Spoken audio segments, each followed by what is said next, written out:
the effort I put into talking about. Yeah.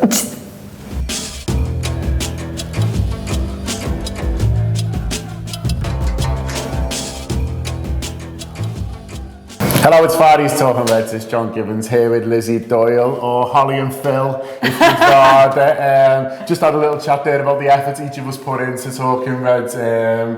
Lizzie was saying a nails match at top. I've barely combed my hair, so that's what we're running on here. And I've dropped the agenda, but I'm sure I can remember. We've got curly hair though. I know, yeah. Well, it's one of the better match than what you think, John. Yeah, it's one of the many ways our chemistry works so well together on Talking Reds. But obviously we're going to look ahead to the game, massive game, Merseyside derby on Sunday. But also want to talk about a little bit about a few things that are in the news, and it seems to be, Lizzie, that there's a bit of a memo come out at Manchester City to say, maybe put a little bit of pressure on. So they've lent on Zabaleta, who's obviously at West Ham now. Raheem Sterling's done an interview with Sky Sports, and it's all about this idea of Liverpool being under more pressure than Man City are. So they've talked about the fans and how edgy we can get, and just generally, because we've not won it for so long, they're all relaxed apparently, they're all dead, chilled, and it's us losing our heads. It feels a little bit deliberate to me. It is, of course it's deliberate. Like you say, the caller on they're all veterans, Zabaleta, who doesn't even play for them anymore, to come out and speak.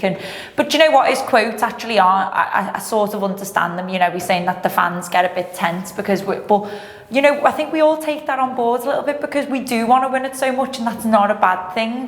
We all encourage each other not to be tense for the sake of the team.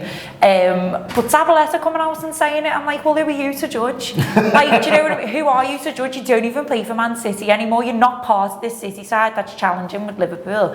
And if Liverpool were 1 point behind Man City, do you think that Zabaleta would be coming out and saying things? Because I don't. Yeah. And I think because City haven't played well the last couple of games, it's, what else can we say to put them off? So he's come out and said something. Raheem Sterling, who used to play for Liverpool, who everyone knows, not many Liverpool fans like him anymore. Let's get him to say something, because he'll wind people up. But you know what? We don't care.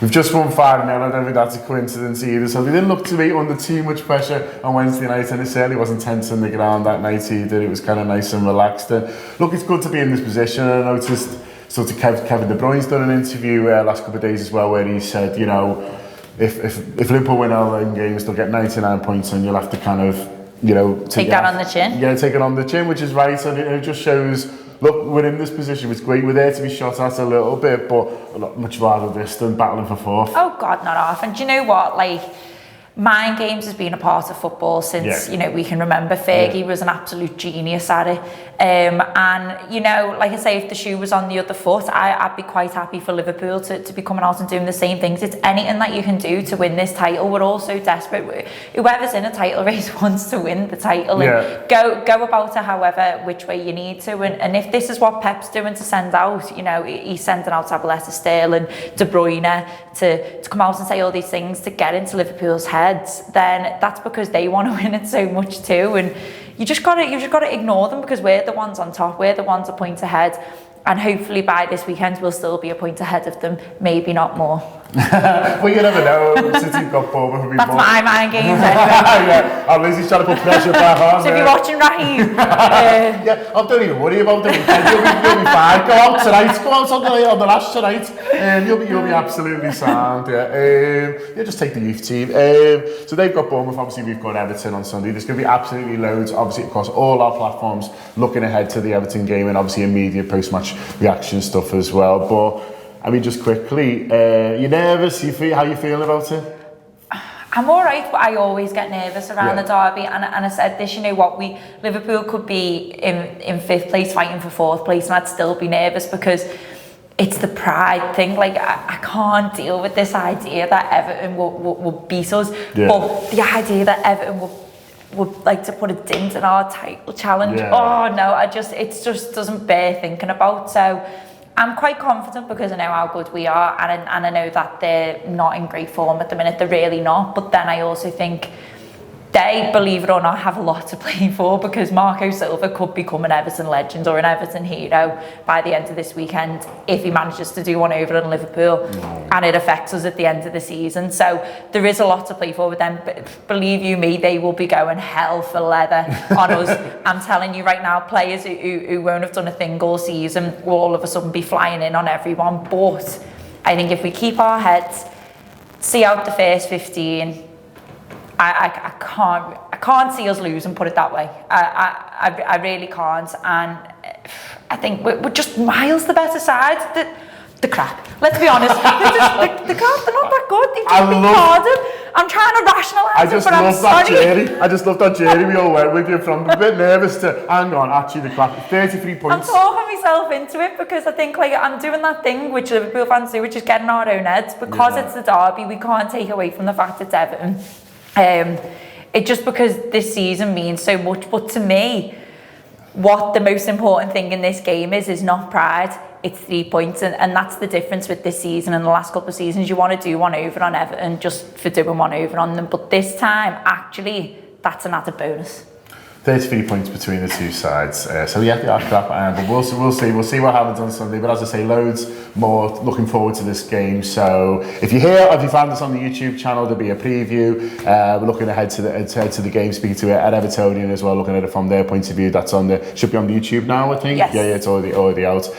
On Tour Player, which is our subscription audio service, we've got the Team Talk show, which will be recorded straight after the press conference. To be in reaction to that, and obviously look forward to the game as well. There's our free audio show Weekender, which came out this morning. So absolutely loads looking forward to the Everton game, and also on the day across all our channels, audio, video, social media.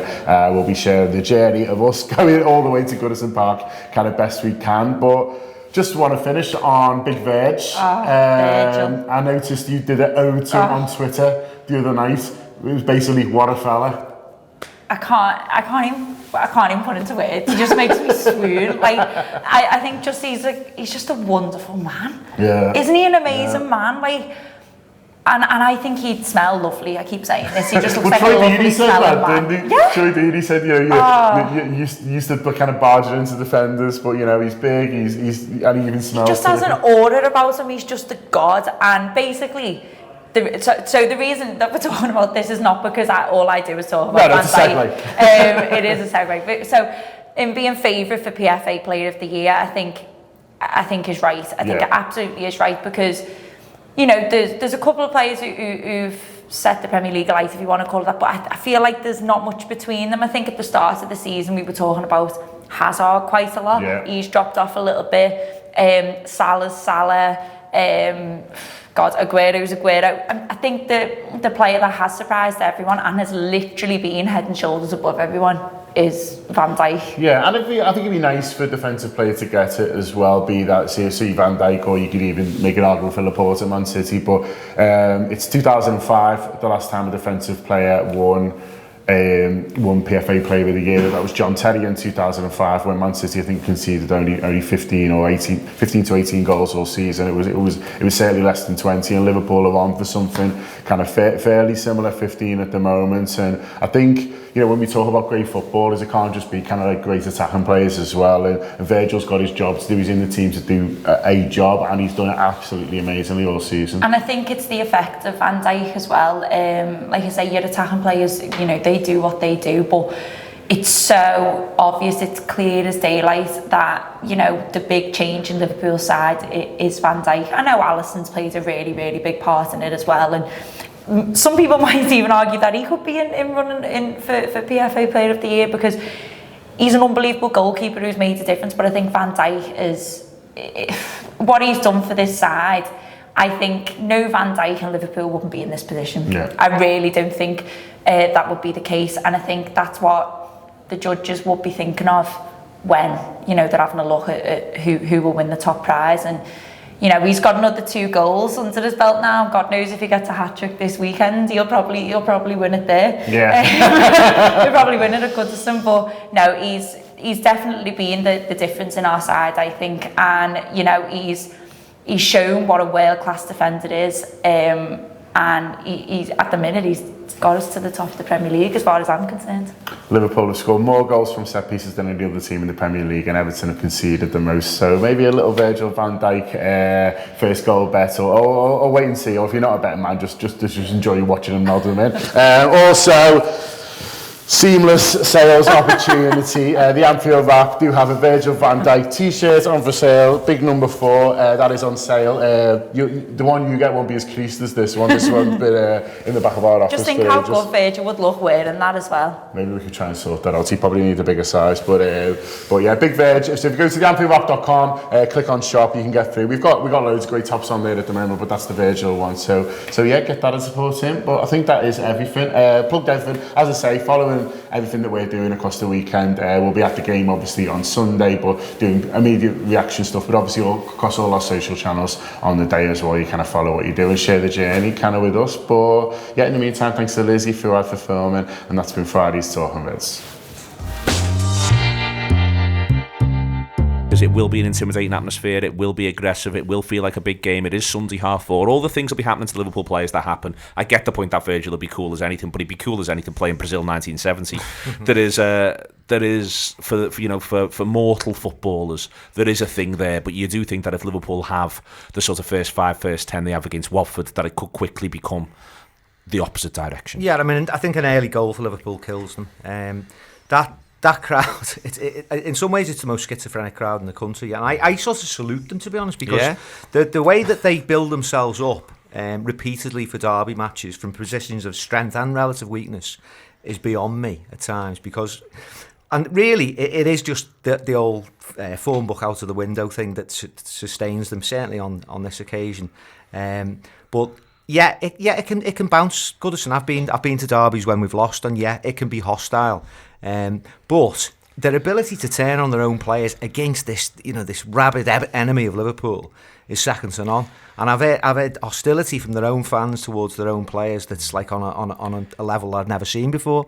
So I think Liverpool have got to try and use that to our advantage. But as Lizzie says, I think Liverpool players are just as professionals. I just think they've got that detached, they're detached in a good way. To be able to just go into the game and treat it against a match against any other mid-table side. I don't think it needs to matter that much. It's 90 minutes. It's a 90-minute one for us, and I think that they probably haven't got that. As you say, that sort of that intense thing that can't last for 90 minutes. No, they can't. The quality must show out. My only concern with it is that them as fans and them as players have had a season so bereft of excitement. There must be a tiny part of them that just craves something out of the ordinary. It is their. I mean, it is their season, and that's not to take a swipe at them and belittle them in any way. But this is the only thing that they've got left, and it's great pride. It really is. Like it's like you, Kev. I'm confident going in against this Everton side, but we still have this horrible niggling feeling of the what if, because it's so awful. It's unimaginable to lose against Everton, especially in a season like this. And I just think, they won't like that our players maybe will be treating this derby a bit differently, because for them it is an occasion. It is understandably and I'm not doing them down there. They've not been great. They're not playing for anything. So the next thing that they can do is do over Liverpool, which they haven't done for so long. Whereas our players will be thinking, or we're thinking of, and I even think as fans, really, we're not excited about it being the derby, and we're not building up to it about being the derby. It's about the 3 points, really. No, but you see what I mean? Like the 3 points takes us, another 3 points closer to winning the league, as far as I'm concerned. No, I know.